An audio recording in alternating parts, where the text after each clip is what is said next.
Hi, my name is Bruce Rogers, and you are watching Western Reserve News.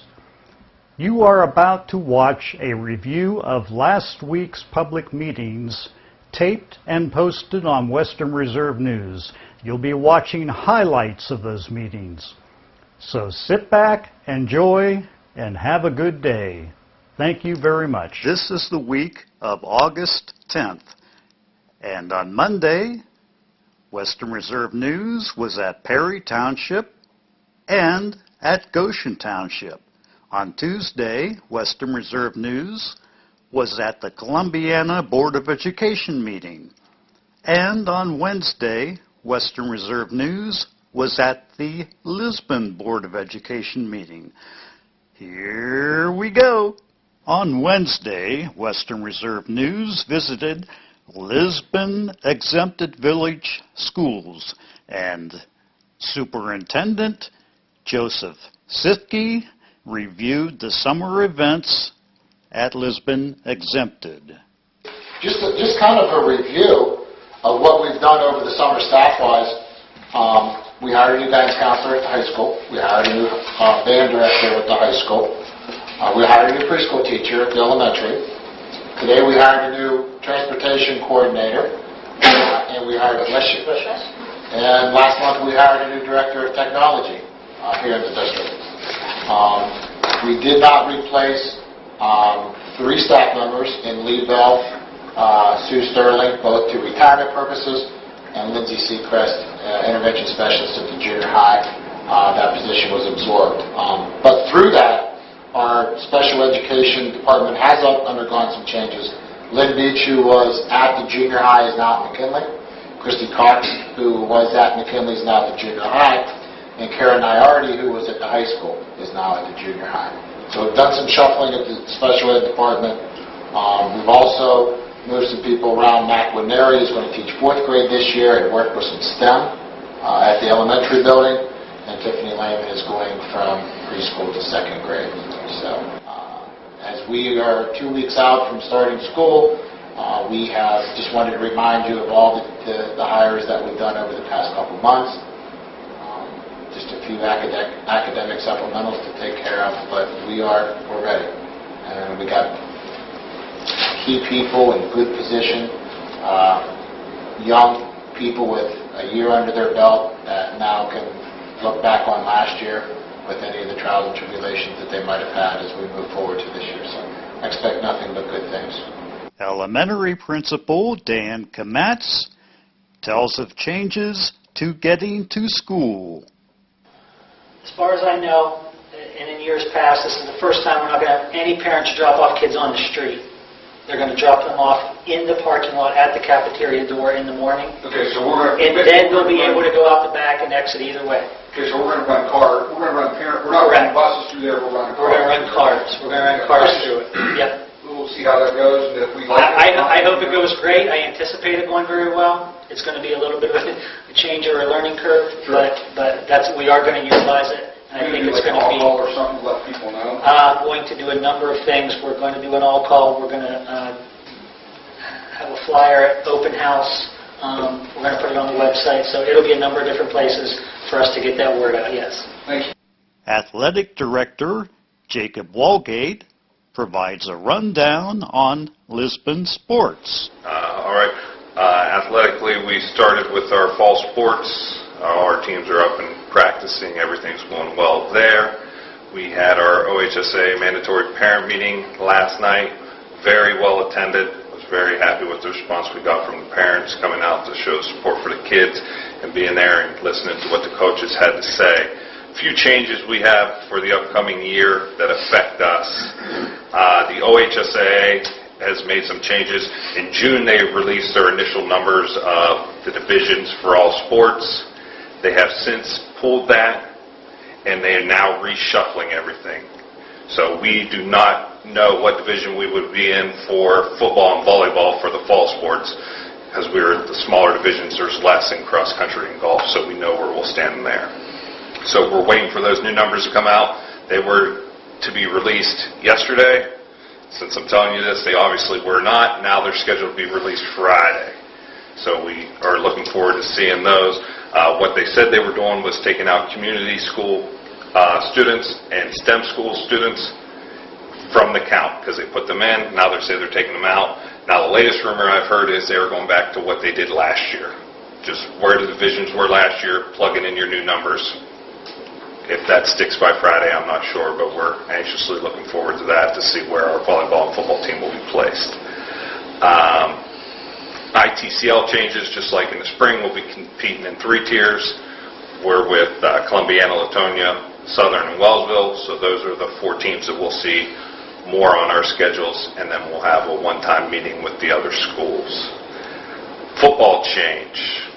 TCC had a light project where they were installing lights at their football field through grant money. That stalled.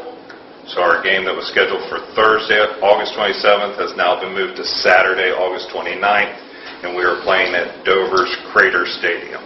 They say it's a beautiful stadium. It's turf field. Our kids are excited about that, but the change in date is all that we have the real important there. So we're now playing on Saturday. And the last thing athletically is our athletic trainer. River Valley has decided to no longer partner with us, as well as Southern Local. They have pulled their trainers. From the response I got from them, it was more of a financial thing, saying the travel to our 2 schools is outliers compared to Wellsville, Beaver Local, and East Liverpool. But they went on to say they're not sure they're going to last at those 3 schools throughout the year. They think they're just cutting the program altogether. I've been on the phone working with people. We do have a tentative agreement in place for football and volleyball and cross country, all the fall sports. So we're working on getting that finalized so we're ready to go at the start of the season. At the Monday Goshen Township meeting, Goshen Fire Chief Derek Day gives fire and EMS stats. And also, he comments about the recent accidents on Route 62 and at the 45-165 intersection. Derek. All right. The fire department for July, we ran 40 calls, 5 were fire, and there were minor situations, which is a good thing for a change. On the EMS side, we had 35 runs, 16 in Goshen, 14 in Butler, and other calls were 5. My important notes for tonight, due to the unfortunate events of social media, I'm getting all kinds of phone calls from the wreck that we had last Thursday. Everybody's calling me complaining about the 4-way stop sign up here. And realistically, that call wasn't anywhere close to the 4-way stop sign. So I'd just like to clarify that so you guys understand it wasn't due to the fact of the stop sign being intact. It was realistically due to inattentive driving, in my opinion. I don't have it on my note page, but we've unfortunately ran about 4 or 5 pretty critical accidents in the last week and a half, and the cooperation from the Police Chief's Department and Smith Township has been fantastic. So we couldn't get what we need to get done without the help of those guys. So, and our situation we had on 62 was very chaotic from the get-go, and luckily we had enough law enforcement there to keep everything under control. Goshen Chief of Police adds his consideration of the 45-165 accident and of the Route 62 accident. And he also gets trustee approval to promote one of his patrolmen. For the month of July, we had a total of 449 events, relatively quiet other than crashes. On the 45 and 165, we've only had 1 crash there.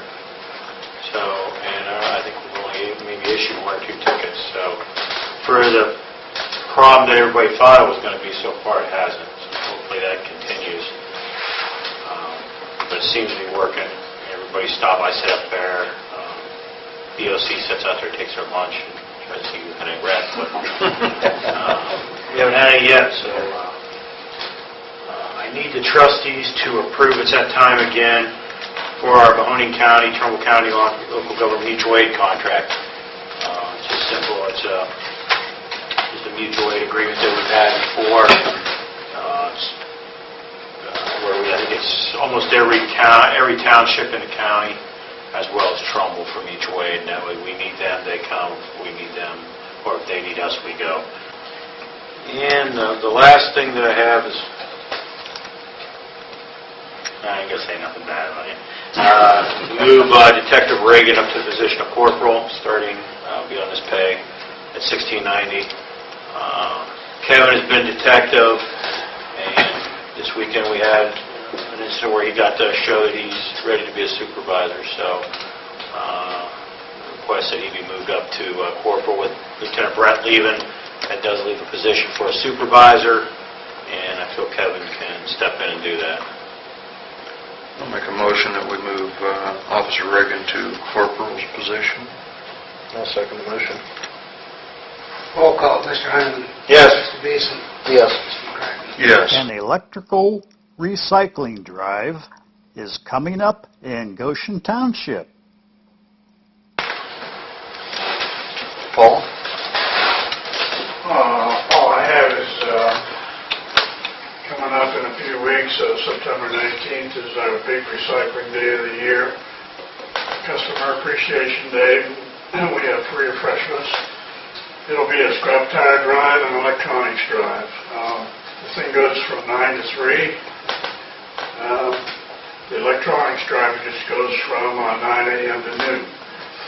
But prices are pretty much the same as they were last year, except on electronics or TVs, $45. So there's a bargain. And everything else will be free as far as electronics go. And here's the Perry Township Fire and EMS report. Okay. Bill? Assistant Chief Filipinza. Bruce couldn't make it. He's still at work. I do have the fire reports for the calls for July.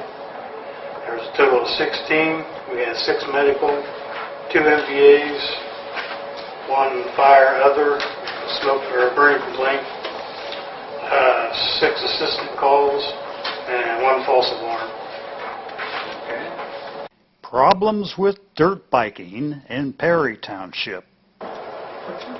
I'm Mary Patterson, and I live on West Pigeon Road as well. I have a different concern than John does. We have a young man on Bethel Drive across the road from us who has propensity to drive a dirt bike. His grandfather is Jerry Viling, and his grandson, goes around his lot. Then he comes out onto Bethel, and while he's on Bethel, he makes a turn at Bethel, goes back, does wheelies, does many things, hours on end. Have you called the police department? Yes.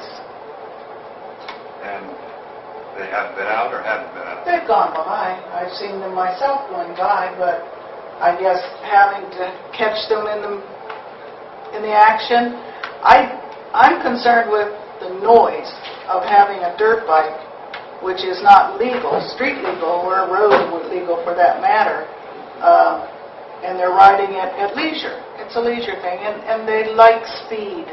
They love this thing. They drive around their yard for hours. I think it's a nuisance. I think that when they get to the Bethel Drive Road and they're driving it down to Pigeon and then turn around, that's where the illegality comes in. It's a dirt bike. It has no license. If it has no license and no lights or anything on it, it's illegal. At the Tuesday Columbiana Board of Education meeting, Columbiana Academics are on the up and up. Our district has scored advance in the 3rd grade. I just think that you look at the state average and where we are. Mrs. Sharshan and her 3rd grade staff did a tremendous job this year. Very, very pleased with our results in 3rd grade. If you look at it, we have almost 80% of our kids, 81% of our kids are actually accelerated or advanced. That's tremendous. I just, you have to take our hats off to our parents, our students. They're all working hard, our staff, and our administrative team. Because I know Mrs. Sharshan works and integrates this stuff with our other high school and middle school staff, and we really worked well together trying to make sure we're getting our kids ready for these exams. And I know that this is, with the new law in retention in third grade, it just is critical for us to do our absolute to get those kids where they need to be. And we've been very, very pleased with the results. Upcoming Columbiana band and sports events. Athletics, all our fall athletic activities they're out in the field getting ready. Band, Mr. Miller, he looks like he's doing a great job. The band's looking great, and we're looking forward to a great year. So far, just in August and September, we have Matthews Band Night. That will be August the 29th. Campfield Fair, band will be performing September 3rd at 11. Street Fair, of course, September 10th. And the Beaver Local Band Show will be September 12th. Also, the cheerleaders will be performing at the Campfield Fair on September 2nd at 11. And that concludes mine. And the Columbiana School Board President gives his report. I'll be quick, being that we've gone quick. Just a couple of comments. Number one, I'd like to say I think it's awesome that we're very fiscally intelligent and bought all kind of tremendous enhancements, sound projection, without lavishly expending, which is why we're in the good financial position that we are. I think the buildings look great. Don took me on a tour a week or so ago. It's the best they've looked in a long time.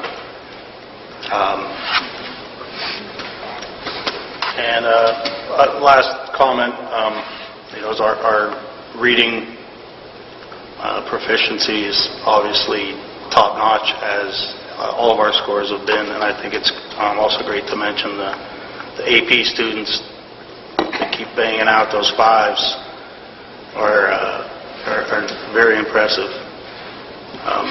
So academically, we're still just going full bore, and our facilities look great. They're being maintained great. Last thing I'd like to mention, welcome Kathy Davies to the first board meeting that I'm here at.